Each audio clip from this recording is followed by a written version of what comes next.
toutes ces revues. Exactement. Accord de coopération gagnant-gagnant avec le Rwanda. Certains diront dans l'opinion publique, le Rwanda ne produit pas de coltan. Pourquoi est-ce qu'on le fait avec eux? Le Rwanda ne produit pas telle et telle chose. Et pire, le Congo produit des denrées, des choses listées dans cet accord qu'il pourrait lui-même organiser sur son territoire. Pourquoi cet accord? Pour faire comme ce que demandait le président français Sarkozy quand il s'est adressé devant le Parlement réuni en congrès, partager les richesses du Congo?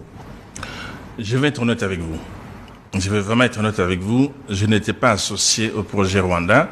Je n'aurais pas grand-chose à dire. Mais par contre, ça ne me gêne pas parce que le Rwanda, c'est un voisin naturel. Et ils vont demeurer toujours le voisin naturel.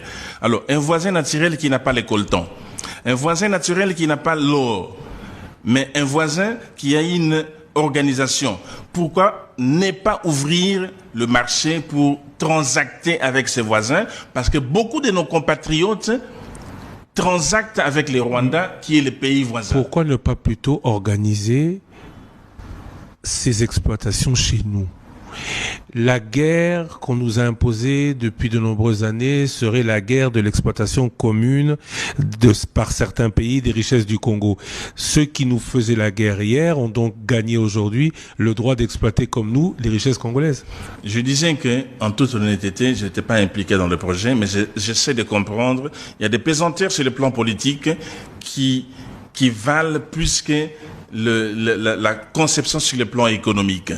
Ça peut se comprendre s'il faut le calme, éradiquer, je dirais, le conflit, l'insécurité dans l'Est, pour que le Rwanda étant proche de chez nous, plutôt que je suis en train de réfléchir à haute voix, d'exploiter certaines de nos ressources, mais ça ne dit pas qu'on les donne au Rwanda, c'est un partenariat.